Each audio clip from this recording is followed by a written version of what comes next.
बिस्मिल्लाहिर्रहमानिर्रहीम अल्हम्दुलिल्लाहिल्लज़ी जअलना मिनल मुतमस्सिकीन बिविलायति अलीन अमीरिल मुमिनीन व औलादिहि ताहिरीन अस्सलातु वस्सलामु अला सय्यिदिना व नबिय्यिना अबिल क़ासिम मुहम्मद सल्लल्लाहु अलैहि व आलिहि वसल्लम। नमाज के मसाइल के हवाले से आज मैं बयान करना चाहती हूँ। जो सवाल बहुत ज़्यादा पूछा जा रहा है कि आखिर नमाज पढ़ते हुए तस्वीर के बारे में क्या हुक्म है, कि अगर सामने तस्वीर है या पीछे पड़ी हुई है या दीवार पे लगी हुई है या फ़र्श पे पड़ी हुई है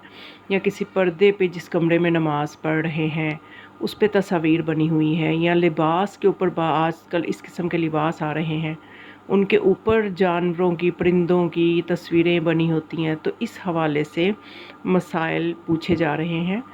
तो मैंने मुनासिब समझा कि एक पैगाम बना के सबके गोश गुजार कर दिया जाए।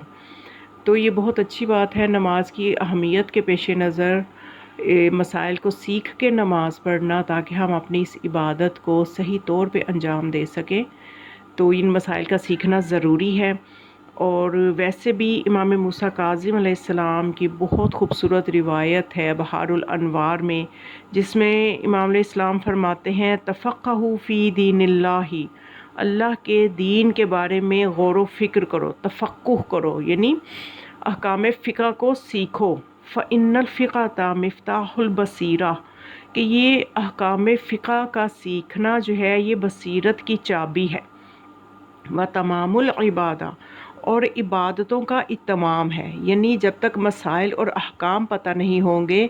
हम इबादत को मुकम्मल कर ही नहीं सकते। वस्सबबु इला मनाज़िलिर रफ़ीअती, और इन मसाइल का सीखना, अहकाम फ़िक़्ह का सीखना जो है ये बुलंद मर्तबों पर ले जाने का सबब है। व रुतबिल जलीला फ़िद्दीन व दुनिया, और दीन और दुनिया दोनों जहानों में बुलंद जलीलुल क़द्र मरातिब के मिलने का वसीला है।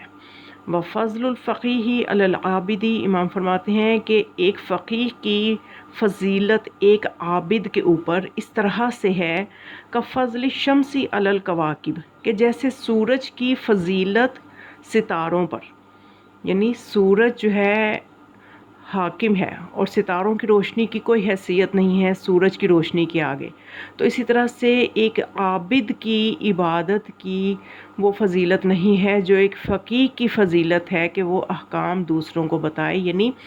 आबिद सिर्फ़ अपनी फ़िक्र करता है, फ़क़ीह जो है वो सब की फ़िक्र करता है, सब तक मसाइल पहुँचाता है। वमन लम यतफ़क़्क़हु फ़ी दीनिही लम यर्ज़िल्लाहु लहु अमला, तो मेरे और आपके सातवें इमाम फरमाते हैं कि जो तफ़क़्क़ुह फ़िद्दीन नहीं करता, यानी अहकाम को नहीं सीखता, तो अल्लाह उसके अमल से राज़ी होता ही नहीं। यानी अगर अपने अमाल को ऐसा बनाना है कि अल्लाह राज़ी हो जाए, तो हमें अहकाम को सीख के अपने अमाल को अंजाम देना चाहिए, इबादत को अंजाम देना चाहिए। तो इन इबादत को हम अंजाम देंगे तभी अल्लाह हमसे राज़ी होगा, कि जब ये सही तौर पे अंजाम दें, और सही तौर पे तभी अंजाम देंगे जब ये फ़ुक़हा के मुज्तहिदीन के बताए हुए फ़तवों के मुताबिक हम अपनी इबादत को ना ढालें। क्योंकि जो फ़ुक़हा के फ़तवों पे अमल करते हैं तो इमाम ज़मान अलैहिस्सलाम के हुक्म के मुताबिक करते हैं, क्योंकि इमाम अलैहिस्सलाम ने इन फ़ुक़हा को हमारे ऊपर हुज्जत करार दिया है अपनी ग़ैबत कुबरा में। तो अब हमें अपनी इबादत को सही बजा लाने के लिए इनके फ़तवों पे अमल करना चाहिए। तो अब मैं आयतुल्लाह सिस्तानी और बशीर हुसैन नजवी, अली ख़ामेनाई, ये तीन इस वक्त बहुत ही मशहूर और मारूफ़ मुज्तहिदीन हैं कि जिनकी बहुत ज़्यादा तक़लीद की जा रही है। इनके फतावा की रोशनी में थोड़ा सा बताऊंगी कि तस्वीर के बारे में क्या हुक्म है नमाज की सूरत में। तो आयतुल्लाह सिस्तानी जो है ये फरमाते हैं कि अगर कमरे में तस्वीर कहीं भी लगी हो, यानी किबला एक तरफ है, किबला की तरफ नहीं लगी, लेकिन कमरे में पिछली तीनों दीवारों में से जो है किसी भी तरफ तस्वीर अगर लगी हुई है, गर्चे वो नमाजी के सामने नहीं भी है, तो ये मकरूह है, नमाज का सवाब कम हो जाएगा, इसमें कराहियत है। तो अगर वो ज़मीन पे कहीं है, किसी रिसाले में तस्वीर बनी है, रिसाला खुला पड़ा है,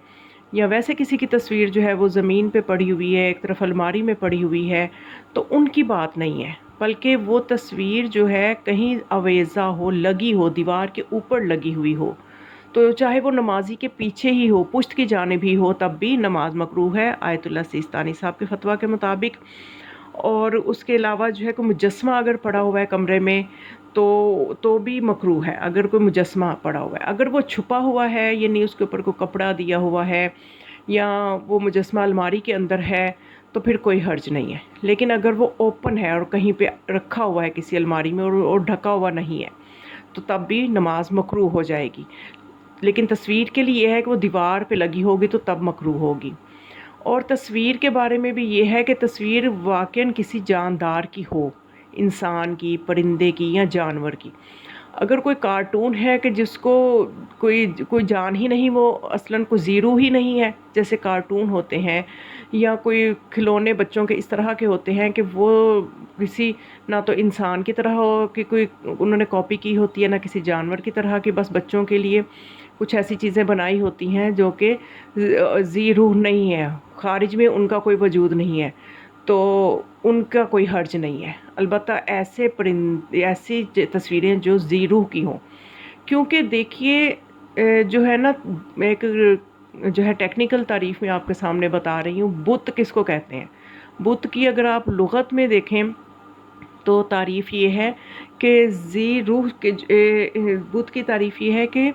ذی روح کے مجسمے کو بت کہتے ہیں۔ یعنی کوئی بھی صاحب روح ہو، چاہے وہ جانور ہو چاہے وہ انسان ہو، اس کا مجسمہ بنا لیا جائے کہ خارج میں وہ ایک وجود رکھتا ہو اور روح رکھتا ہو، تو اس کا مجسمہ بنا لیا جائے، چاہے مٹی کا ہو یا کسی بھی میٹیریل کا ہو، تو وہ مجسمہ کہلائے گا اور وہ بت کہلائے گا۔ اور وہ جو ہے مجسمہ سازی جو ہے وہ بھی ویسے بعض مجتہدین کے نزدیک مجسمہ سازی بھی حرام ہے۔ تو بہرحال یہ جو ایک اور چیز میں ساتھ واضح کرتی چلوں، تصویر کی بات آئی، مجسمے کی بات آئی، تو عموماً لوگ گھر میں عزا خانے بناتے ہیں، وہاں پہ علم اور اس طرح سے زیارات بنا کے رکھتے ہیں۔ تو میں نے اچھے خاصے پڑھے لکھے لوگوں کے گھروں میں بھی یہ چیز دیکھی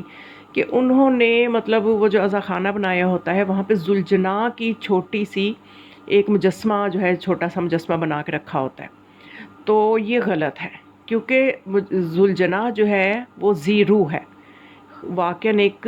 یعنی مجسمہ اس کا اگر آپ چھوٹے سائز کا کسی بھی مٹیریل کا شبیہ بنا کے رکھو گے، مجسمہ بناؤ گے، چاہے چھوٹے سائز کا ہوگا، تو وہ مجسمہ سازی میں آئے گا۔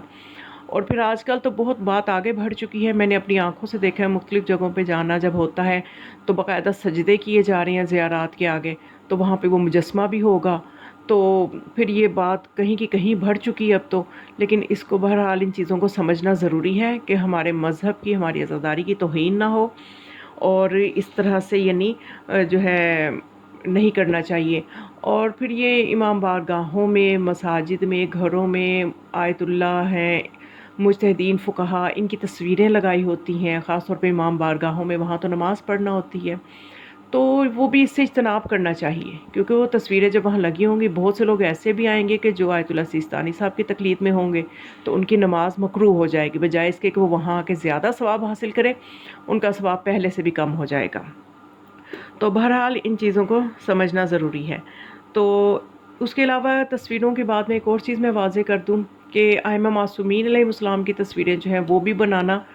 کافی عرصے سے بھی ایک سلسلہ شروع ہو گیا ہے۔ تو اس کو جو ہے، اس میں آیت اللہ سیستانی صاحب تو یہ فرماتے ہیں کہ اماموں کی جو تصویریں بنائی جاتی ہیں، اس میں اگر اہانت نہیں ہوتی ان ہستیوں کی تو پھر جائز ہے۔ تو لیکن میں یہ دیکھ رہی ہوں کہ ہمارے یہاں پہ اہانت ہوتی ہے۔ اگر ہم یہاں پہ دیکھیں اپنے معاشرے میں، پاکستانی معاشرے میں، پتہ نہیں ایران کے معاشرے میں کیا حساب ہے، لیکن بہرحال میں نے خود اپنے کانوں سے نعوذ باللہ من ذالک خواتین کو ایسی باتیں کرتے سنا کہ کسی امام کی تصویر، یہ میں نام نہیں لیتی، کسی امام کی تصویر یا کسی معصوم کی تصویر دیکھ کے کہنے لگ گئیں اس کی شکل تو میرے فلاں کزن سے ملتی ہے، ان کی شکل تو میرے فلاں بھائی سے ملتی ہے۔ تو یہ اہانت ہوتی ہے، کیونکہ معاشرے میں اتنا علم نہیں ہے، اتنی تربیت نہیں ہے، تو اس لیے بجائے اس کے کہ ہماری عزاداری پہ بات آئے ہے اور ان ہستیوں کی اہانت ہو، تو اس سے بھی اجتناب ہی کر لیں تو بہتر ہے۔ بہت سی چیزیں ہیں جن کا ہمیں حتماً پتہ ہے، تو ان کو بجا لانا چاہیے کہ جن میں کوئی اہانت والی بات نہیں ہے، تو جن میں شک ہے تو ان کو ترک کر دیں، اس میں کوئی ایسا مسئلہ نہیں ہے۔ تو اس میں پھر یہ ہے کہ उन तस्वीरों से भी, क्योंकि उन हस्तियों की ना तो किसी ने देखा है। आजकल जो ये तस्वीरें बना रही हैं इनमें से किसी ने नहीं देखा। अपनी तरफ से हर कारीगर यही कोशिश करता है कि वो बेहतरीन नोक पलक के साथ एक तस्वीर बनाता है, लेकिन उन हस्तियों का मुकाम हमारी सोच से कहीं बुलंद है। उनकी ज़ाहरी शक्ल सूरत हमारी सोच में आ ही नहीं सकती, तो फिर ऐसी कोशिश ही इंसान क्यों करे। तो बहरहाल ये तो था आयतुल्लाह सिस्तानी साहब के हवाले से। अब अली ख़ामेनी के नज़दीक जो है वो ये फरमाते हैं कि बेहतर है कि तस्वीर जो है वो उस जगह पे ना हो। उनके नज़दीक मकरूह नहीं है, अलबत्ता वो कहते हैं कि बेहतर है कि उस कमरे में तस्वीर ना हो जहाँ नमाज़ पढ़ी जा रही है। लेकिन वो ये शर्त लगाते हैं कि अगर तौहीन नमाज शुमार हो कि देखने वाला कहे कि ये शिरक कर रहा है या ये किस तरह का मज़हब है कि ये शिरक करते हैं, तो फिर जो है इज्तनाब करना चाहिए, फिर जायज़ नहीं है। ये अली ख़ामेनी साहब के मुताबिक कि अगर तौहीन अहानत हो रही हो तो फिर जायज़ नहीं है, और अगर अहानत नहीं हो रही तो फिर नमाज मकरूह नहीं होती। और बशीर सर नजफ़ी साहब जो है, आयतुल्लाह बशीर सर नजफ़ी फरमाते हैं कि इंसान के सामने तस्वीर ना हो, और अगर कमरे में बाकी जगह पे लगी हुई है दीवारों पे, या इंसान अपना रुख किबला से पूरा मोड़ ले और उसके दाएं या बाएं तरफ पूरा रुख अपना बदल ले, तो फिर उस साइड पे उस ज़ाविये पे तस्वीर हो, बिल्कुल उसके सामने ना हो, तो कोई हर्ज नहीं है। और अगर बिल्कुल सामने तस्वीर लगी हुई है और नमाज़ पढ़ रहे हैं तो फिर आयतुल्लाह बशीर सर नजफ़ी फरमाते हैं कि नमाज बातिल है। अब ये जिन जिन की तकलीद में हैं वो देख लें कि बात कितनी संगीन हो गई।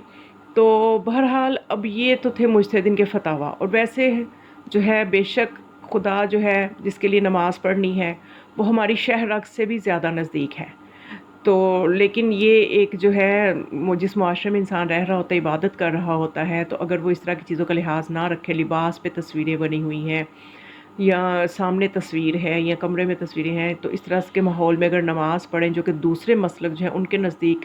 जो है देखने में उन्हें ये लगे दूसरे लोगों को कि ये लोग नमाज का इतना तकद्दुस नहीं कर रहे, तो फिर इसमें जो है हमारा ही नुकसान है, हमारे ही अक़ीदे को ठेस पहुंचती है। तो ये मुख्तसरन मैंने 3 फुक़हा की रोशनी में तस्वीरों के हवाले से कुछ बताया। तो बेहतर ये है कि ऐसा लिबास भी ना हो कि जिस पे तस्वीर ज़ी रूह की तस्वीर, इसमें वो तस्वीर मैं वाज़े कर दिया कि वो तस्वीरें नहीं कि जो ज़ी रूह नहीं होते, तो उनकी बात नहीं हो रही। जो वाक़ईन कोई वजूद रखते हों और ज़ी रूह हों कि उनकी अगर मुजस्मा या तस्वीरें जो हैं उनके हवाले से ये बात हो रही है कि जिससे नमाज बाज़ के नज़दीक मकरूह हो जाती है, बाज़ के नज़दीक सामने हो तो बातिल हो जाती है। बहरहाल ये वो मसला था जिसको मैं बताना चाहती थी। तो खुदावंद मुतआल हमें अपने दीन की हकीकी मारिफत अता फ़रमाए और इस तरह से अमल करने की तौफ़ीक अता फ़रमाए कि खुदा हमारे अमाल से राज़ी हो जाए। वस्सलामु अलैकुम व रहमत।